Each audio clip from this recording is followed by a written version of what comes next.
is the Sensitive CEO Show, igniting sensitive entrepreneurs to grow your heart-centered business. I'm your host, Rose Cox, and this podcast shares with you inspiring and thought-provoking conversations for sensitive entrepreneurs wanting to grow a sustainable online business in a way that feels exciting and aligned with your soul. Along with my carefully curated expert guests, we share science-backed advice, proven strategies, and the systems we use to succeed in our businesses and our lives as highly sensitives, introverts, and empaths. And by the way, if you would like to be updated on when each episode is released, feel free to subscribe to the short and sweet newsletter. You'll also get weekly recommendations and tips, especially for HSPs, empaths, and introverts. To subscribe, pop on over to the website sensitiveceo.show or rosecox.com/pod. Now on to today's show. Hi, it's Rose, and welcome to a solo episode on the Sensitive CEO Show. And today I'm going to talk all about how to maximize your time, along with some tips around how I do my annual planning. And the reason I'm recording this episode is because I know from experience that many of us highly sensitive entrepreneurs can get caught up in time-sucking activities as well as perfectionism. So I want to share some of the things that have served me very well over the past several years, and I've shared many of these with my clients over the years, and it's really helped them as well. And I was going to just share some tips around time management, but I'm recording this on the 1st of February, and although I normally do my annual planning in late December or very early June at the latest, this year I've been really struggling to do this, and I've actually only just finalized my annual planning a couple of weeks ago. And I know that it's not just me that's been like this. There's something to do with the energies, the moon, whatever. But if you're at all like me, then this might come at a good time for you. You might be ready to do your planning now. So let's get into it. So tip number 1 for maximizing your time is to turn off all notifications on your mobile devices and your desktops. And that might sound a bit drastic, but please bear with me. So constant notifications can make our brains jump into to-do mode every time it hears the notification or sees a banner or even sees that red dot on your phone or iPad. And once we get distracted, we're actually expending unnecessary energy to get back to the task that we're actually doing, rather than keeping that energy within us and focused. So turning off notifications is the first step to really keep your energy contained. And if you can't or won't turn them off permanently, then at least assign blocks of time throughout the day that you do. And give yourself the gift of the focused attention on you and not jumping to everyone else's needs. You know, I'm sure you've experienced a time, or more than once, that you're in the middle of something and a Facebook or an Instagram notification pops up and you go there down the rabbit hole, and before you know it, an hour has gone by. And that just takes more energy and brain power to switch. Or you just give up, which is so easy to do. You get back to the task and you kind of forgotten where you left off. So you end up giving up and you never actually complete it, or you put it on your list for the following day. So that's tip number 1, is to turn off your notifications. Now, tip number 2 is to only check your email and social media 2 or 3 times a day, and not before you've done your most important thing first. And this could take some training, especially if you're used to constantly having email open or Facebook or Instagram open all the time. But I really challenge you to try this for at least one day so you can see the impact that it makes as to how much more you can actually get done. And if you've got no notifications on, you won't need to check, right? So this is a bit like training a muscle, though, and you will get used to it over time. Now, I just want to share a quote. I've got a very dog-eared book by Brian Tracy called Eat That Frog, which if you're into time management at all, you've probably read it. And if not, I really, really recommend it. But I just wanted to read a little passage here. Eat that frog. See yourself as a work in progress. Dedicate yourself to developing the habits of high productivity by practicing them repeatedly until they become automatic and easy. One of the most powerful phrases you can learn and apply is just for today. Don't worry about changing yourself for your whole life. If it sounds like a good idea, do it just for today. Say to yourself, just for today, I will plan, prepare, and start on my most difficult task before I do anything else. You'll be amazed at the difference this makes in your life. Okay, so tip number 3 is to take regular breaks. And an analogy that I love to share for this one is if you're driving a car and you get low on petrol, you have to fill it up before it can keep going. You can't keep putting your foot on the accelerator expecting it to keep driving. So in the same way, you have to fill up your own tank. And that comes from taking regular breaks throughout each day, each week, each month, and each year. And daily breaks could be, as short as 5 or 10 minutes, just stepping away from your desk, doing some deep breathing, maybe some yoga stretches. If you can get outside in nature, sitting in the sun if it's sunny where you live, or standing barefoot on the grass, just getting away, getting out of your office or wherever you do a lot of your work. Now, maximizing your time covers so much more aside from these 3 tips. So I wanted to briefly share with you a great system I've used for many years, and I've found this to be really super helpful to keep me on track of things that I want to achieve, both in my personal and in my business life. And this is all about the annual planning. So it all starts with my long-term vision and my inner purpose in each area of my life. This is my starting point before I do the annual planning. And I go into great depth of how to get super clear on your vision and your purpose within the HSP Business School. And I've got some really wonderful exercises in there to help with the clarity around this. And I'm sure many of you listening already have a vision, but if you don't, a really good starting point I recommend is Cameron Herold's book, Vivid Vision.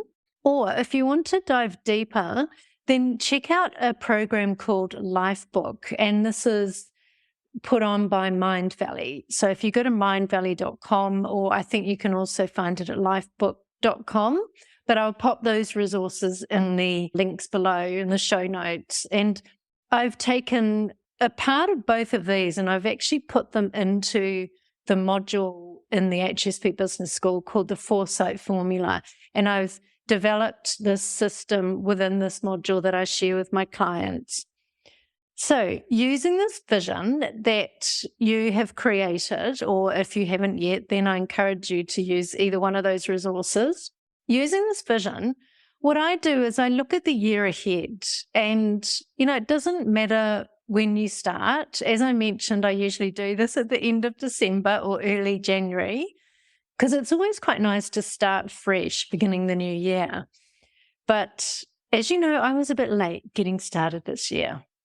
But also, if you happen to be listening to this episode in the middle of the year, whenever you start is absolutely fine. You just plan 12 months ahead, no matter where you are in the year.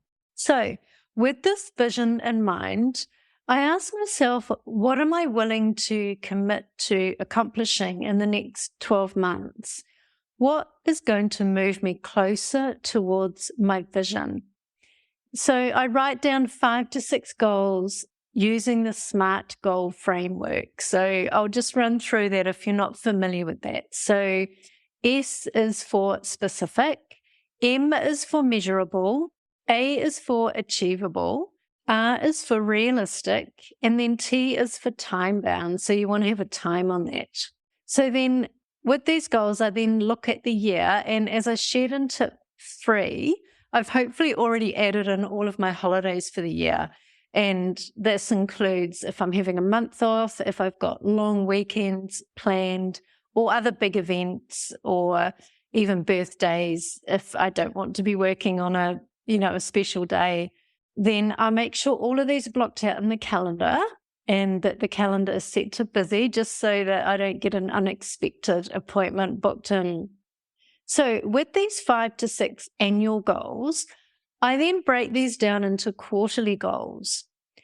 And then each quarter, I take a look at the annual goals and I ask, what are the highest leverage points for the next 90 days? What 5 to 6 things will I absolutely commit to accomplishing in the next 3 months? And then I take it even further. Each month, I look at the quarterly goals and I ask the same thing. What 5 to 6 things will I commit to accomplishing over the next 30 or 31 days? And then each week, you guessed it, I break it down even further. And I like to plan my week ahead on a Sunday. And I do this by looking at my monthly goals and what I'm going to commit to. And I usually choose 5 to 6 goals for that week. And as you can see, these all come from the main vision and then the annual goals. So you're breaking it down even further. One of your goals might be a really big stretch goal, which you're not necessarily going to accomplish in 12 months. So you need to break that down into bite-sized pieces so that you know that you can accomplish them in either a quarter or a month or a week. And then each day, I plan the night before by looking at the weekly goals, and then I get my top 3 priorities or tasks that I'm going to focus on that day. And that's pretty much the system. It's just a way of keeping everything forefront of mind. You've got all your goals, you know where you're going, where you're headed. And the system also includes regular reviews. So I'll do an annual review and I'll also update my vision every year. But then each quarter, I'll do a quarterly review and then a monthly review, and I'll also do a weekly review. So the reviews are really important because there might be some things on your goals list that aren't relevant anymore and things that need to be updated. So it's important that you're not working on things that you really don't need to be working on. And I get even more granular with the top daily or weekly goals. I actually have this other little framework called Sacred Choices. And this is a daily habit tracker system. And I got this from the Lifebook program, Lifebook Mastery. And I have a list of daily things that I tick off every day. And again, this is a framework that, this has worked for me for years and years. And I'm not saying that I'm 100% always tick everything off. Absolutely not. If I can tick off 80 to 90% of the daily sacred choices, then it's so much better than ticking off 10% or not even having anything at all. So it's such a great way to get clear on where you're going. So as a recap, tip number 1 is to turn off all notifications. Tip number 2 was to only check your email and social media 2 or 3 times a day and not before you've done your most important thing first. And then tip number 3 is to take regular breaks. And then the annual planning is something that I wanted to share. It might not sit with you at all. It might just be too much for you, which is fine. I just wanted to share it because I know it's been useful for many clients that I've worked with. Now, I do actually have a final tip. I was thinking about this just earlier. It's a personal thing, but it's also can be taken into business. It's something called kitchen sadhana. It's sadhana. And this is from some Ayurvedic teachings that I did quite a while ago. And basically what this is, I'll explain how I do it. So it's preparing your meals in advance. So on a Sunday, I set aside, it usually takes about 2 hours. I make a large pot of dal and a big batch of rice, brown rice, in the rice cooker.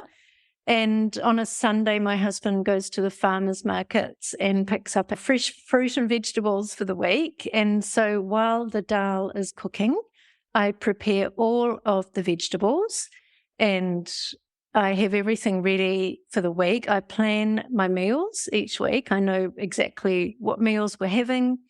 And so this is a personal thing. It's something I do in my personal life, but I liken it to business in the way that it's the way that I do my tasks as well. So in a very wonderful book that I love and also recommend is called Free Time by Jenny Blake. And she shares this little saying called baking in batches. And this has got the kitchen theme as well.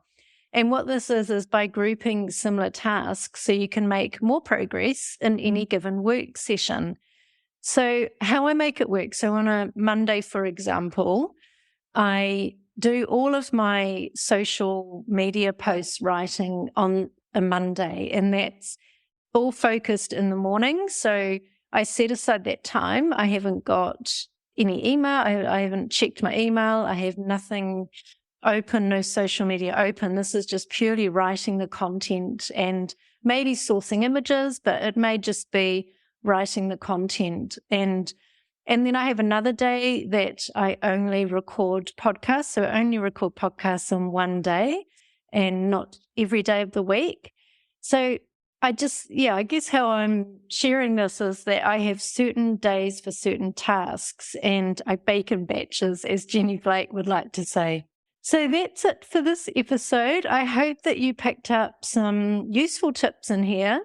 There was probably quite a bit. I feel like I've just brain dumped everything onto you, how I do my time management. But as I said, I hope you found it useful. And if you wanted to share any methods you use, or if you've got any questions about the methods I use, please feel free to send me a DM in the socials or send me a message through my website. And all the links will be in the show notes. And thank you for tuning in to another episode. Bye for now. Thank you so much for listening to this episode of the Sensitive CEO Show. If you enjoyed this episode or if you think it would be useful for someone else, please leave me a review on sensitiveceo.show. Just follow the prompt in the menu. Each month, I'm offering one lucky reviewer a chance to win a 1-hour business and mindset audit with me. This in-depth audit covers the 5 pillars of your online business, and you'll walk away with super clear action steps specifically for you and your business. You'll be re-energized and motivated to step into your greatness. You'll also find all of the show notes for each episode on the website sensitiveceo.show.